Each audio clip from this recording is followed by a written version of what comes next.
Blood is a gift of life, and it's one precious gift that anyone can give to another person. Adequate supply of blood and blood products would reduce mortality associated with life-threatening diseases, trauma cases from accidents, anemia, and bleeding in pregnancy and delivery. About 118.5 million blood units were collected worldwide last year, with only 15% from voluntary unpaid donors. In Nigeria alone, less than 5% of all blood donations came from voluntary unpaid donors. Do you know a decision to donate your blood can save a life, or even several? If your blood is separated into components which can be used individually for patients with specific conditions. My name is Mute Olori, and on today's episode of Total Woman, we have a woman who was recognized by the federal government of Nigeria for her voluntary, unpaid, consistent, and timely blood donation to the Federal Capital Territory Zone of the National Blood Transfusion Services, which is also known as the Blood Bank, who will talk to us about blood donation as a means to help and to be helped. She has donated blood to the bank for 32 times. She's a lawyer. Please join me to welcome Miss Hajara Issa. You're welcome on Total Woman. Thank you for having me. Thank you, Nigerians. Thank you for coming, and thank you for what you do. Yes, thank you. Wow. So, what does blood donation mean to you? I mean, from the records, 32 times, and you've been doing that consistently for years, to the extent that you were recognized by the federal government. What does it mean to you? Why are you doing this? To me, blood donation is a national service. It is also a lifestyle for me. It's something I do voluntarily. It makes me happy, and again, to me, it's a necessary thing. So it is very, very important to me. It's a high priority to me as a person, as a member of humanity, and most especially as a woman. How did you get here? What motivated you? What inspired you? What formed your mindset, to see it as a necessity? That's something that you must do. The questions are really coming up my head. The why, how? Okay, it all started off about 15 years ago while I was serving in NYSC camp. And for the brief period while we were in camp in Kubwa, at that time, the National Blood Transfusion Service, people came to do an outreach there while we were in camp. And again, I was with a group of friends. All of us, we just graduated from law school. We're serving our camp, this thing. And so they gathered us up and they said that they are having a talk with us. So they had the talk, and it was an eye-opener for me. I learned a lot with the brief talk, how important it is to give blood to save life. And after they asked us if we would be willing to give blood, and that is where it all started for me.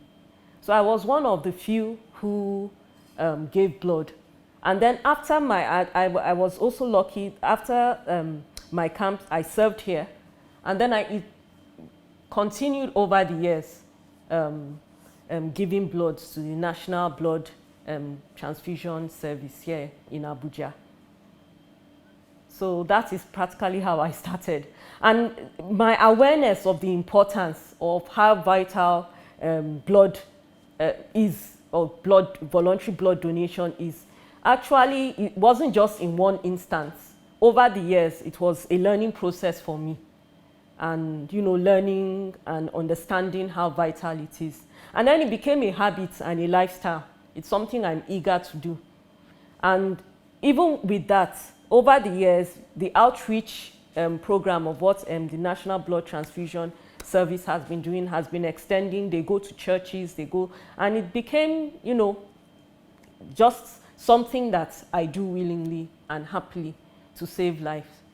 Yes. So to you, what are some of the benefits, you know, of donating blood that you have come to in terms with that will make you wake up every year to say, I want to donate blood? As a woman, I'm only allowed to give blood 4 times a year, 4 months interval. And so over the years, I have been giving blood. But again, there are times when I am not, I cannot give blood, especially during my early years, because my blood count is low. In other words, I'm anemic. And because of that, the nurses there, the medical personnel who are in the National Blood Transfusion Agency were kind enough to put me through on the good things in which I should eat in order to get enough blood to give subsequently. So in a way, one of the benefits I have gotten from giving blood is that my nutrition over the years, I'm now an expert in what I should eat and what I should not eat. The idea, particularly as a woman in Nigeria, is once you tell a woman, give blood, she will tell you, I don't have blood to give, aren't I a woman? You understand? Because of my monthly circle, why should I give? Me too, I need blood. But the truth is that a healthy woman is not perpetually anemic. We shouldn't get to that instance. A healthy woman should have blood, like somebody from the male sex. So, yes, I know in my early years I was perpetually anemic. But now my diet is perfect. I hardly miss a blood transfusion, you understand. I'm always healthy enough to donate. And that is through the benefits of giving blood. Apart from that, psychologically, you get a sense of well-being giving blood. You saved a life automatically. Well, yes, you have. You have given life to someone else. It's a very altruistic endeavor. And there's a benefit with it. Beyond that, there are also things people can research the benefits, such as people who give blood have a reduced risk of heart attack. Healthy individuals are allowed to give blood from the ages of 18 to 70. So in other words, it's a lifetime endeavor. It could be a lifetime endeavor to anyone that is willing. You give blood. Before you give blood, you are tested. So my pulse, my hemoglobin counts, my weight, my heart rate is taken. So you have to be healthy in order to be able to give blood. And then subsequently, when blood is extracted from me, it is further tested for HIV, syphilis, HIV, syphilis, hepatitis C, and other, blood. That's why I advise people to particularly give blood to National Blood Transfusion Agency. They test the blood that they take from us before it is certified safe enough to give to others.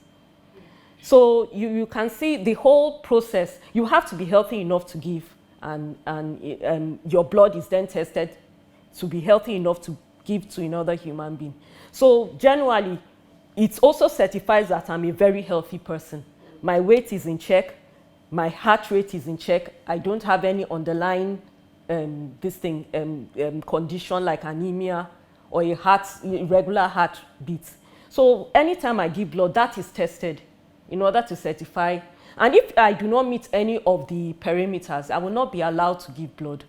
So whenever you see somebody that has given blood, I'm proud enough to boast that I'm a very healthy person. That's what it means.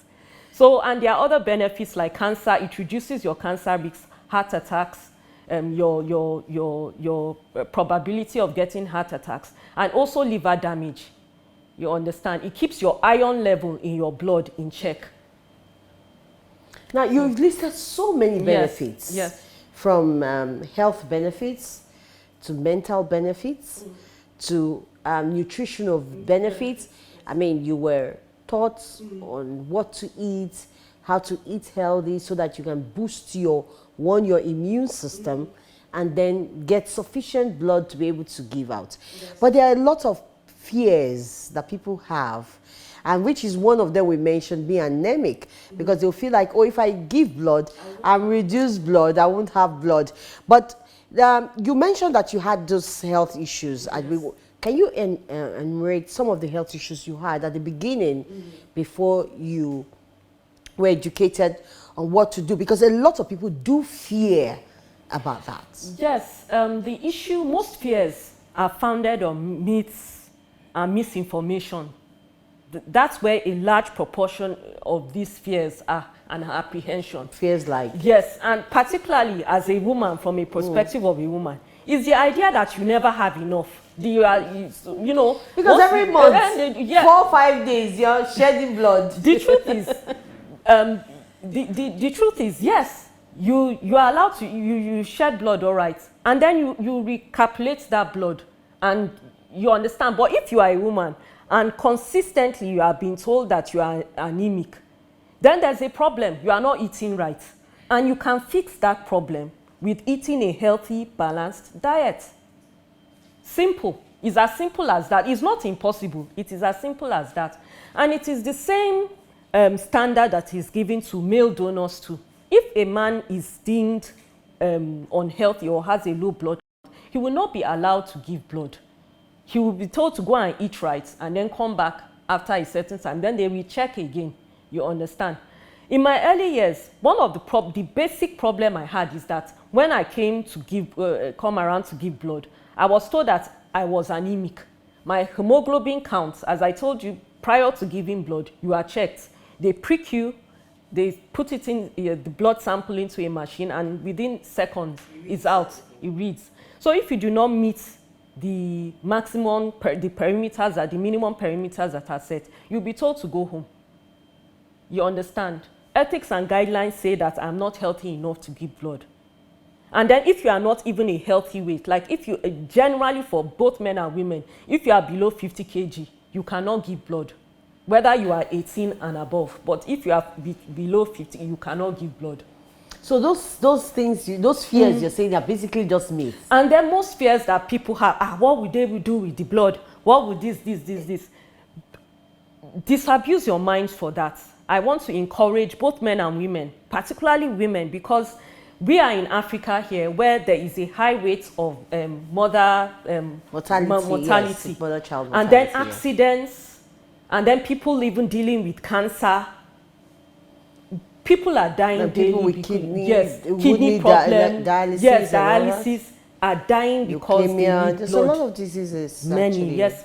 So it is very, very advised that, in fact, it's a call to, a national call to everyone. If you are 18 and above, please go and give blood, because it is a shame for our population, people dying simply because they need blood. And then when you go to local governments and so, when people start running helter-skelter, when it's usually a matter of life and death, and because of the urgency of the need for blood, blood is usually not checked on time before it is transfused, or properly before it's transfused to another person. And then people get contaminated blood that hasn't been properly checked.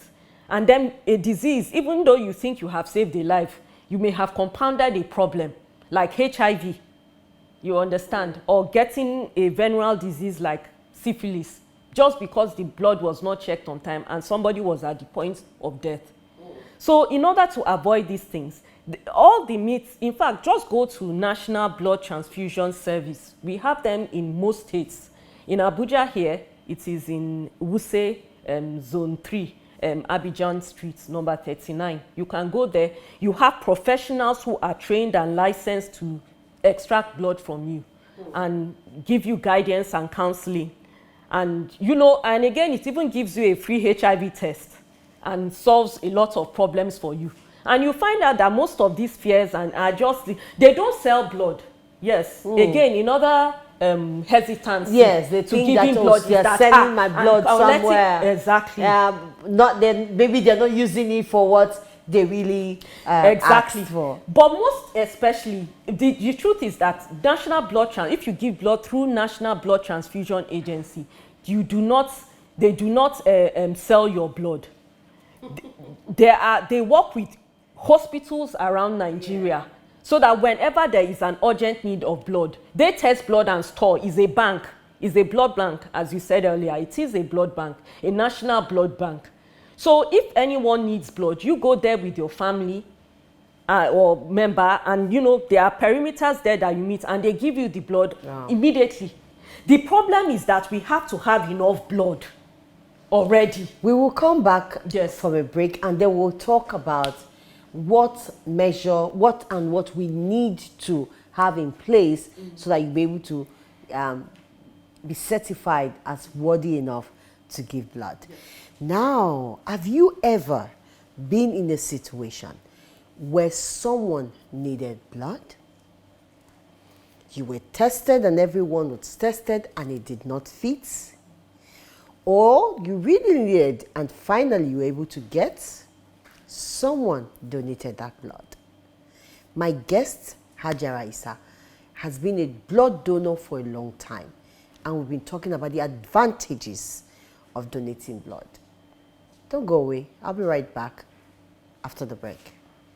There's a wind of change blowing over Nigeria, and it's coming from the Tertiary Education Trust Fund. If you want to find out how TED Fund is bringing the Nigerian government, industry, and the academia together to drive a new knowledge economy, tune in to this station every Wednesday at 8 p.m. for TED Fund, the paradigm shift. It's informative, it's innovative, and it's exciting. TED Fund, the paradigm shift. Proudly produced by 84 TV Radio.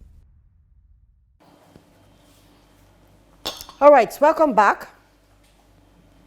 We are still talking about blood and blood donation. And my guest, Hajara Issa, has been doing this 32 times. She donates 4 times every year. Okay, a lot of people will be wowed. And there are also some who are really, just like you, taking this as a human call to serve by donating blood. So what do you think people should look out for when donating blood? Okay, when donating blood, what a person should look out for is the fact that, are they 18 and above? Are they 70 years old and above? If you fall within that bracket of being 18 and above, then you should go to a national blood transfusion service within your area, and then go and get tested whether you are able to give blood. And then that is even the most important thing you should do. Then another thing that you should do is, if you want to give blood, which institution are you giving that blood to? So that is very important. Yes. Because some of the myths, like you said, if we need to debunk them, then we need to go to the right place. Yes, you're right. So that is very key, right? Yes. For anyone wanting to go and donate blood, okay? Yes. Then another thing, as I said, is which institution are you giving blood to? Most times, I would advise people that the best place to go to is the National Blood Transfusion Service. Why? Because your blood is taken by professionals. You are tested. You are also given a questionnaire to answer for full disclosure, like a matter you brought, whether a woman is menstruating. Again, you would tick. If you are menstruating, you most likely will not be allowed to give blood at that time until you recuperate. You're allowed to go recuperate, and then another day is scheduled for you to come forward. A myriad of questions are asked, up to 30 questions. Every time you give blood, like me, I'm asked every time I give blood. These questions are and it's advised to be as honest as possible. Whether you're treating malaria, all those questions are asked, a lot of questions. And this is just to certify, that's to even show you the effort that is put by the government agency in order to make sure that you are giving the best quality of blood. and the That blessed you as a person, you're fit enough to give the best quality of blood. Yes. So that whoever is taking that blood is guaranteed, you know, to heal and not to kill. Exactly. And again, furthermore, as I said earlier, that blood is being tested. And they do, and in other words, they even, when that blood is being tested, privately, they call you and let you know your results. So they will let you know if there's a problem, if they've discovered a problem.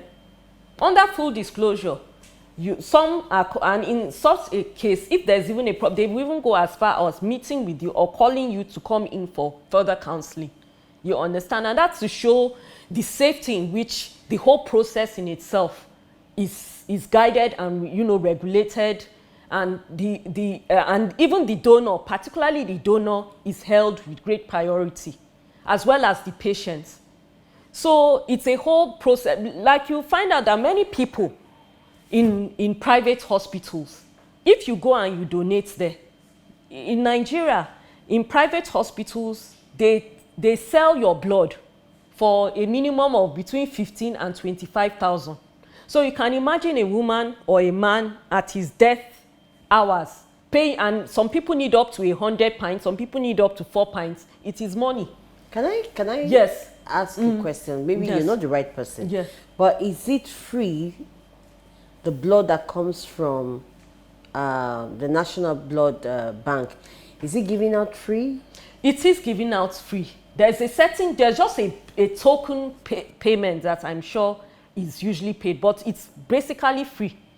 And again, it is a licensed agency by the government, you understand. They work with institutions.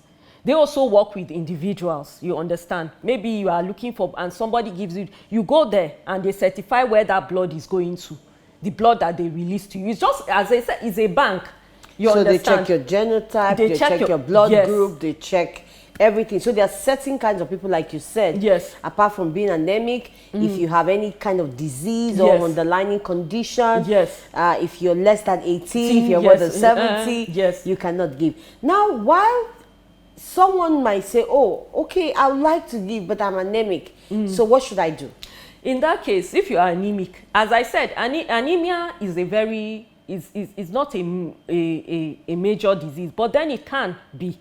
But it's practically a condition, and this can be dealt with a healthy, balanced diet. That's what we want to know. Fresh vegetables, things that as a woman or man you can have access to. Just note what you eat.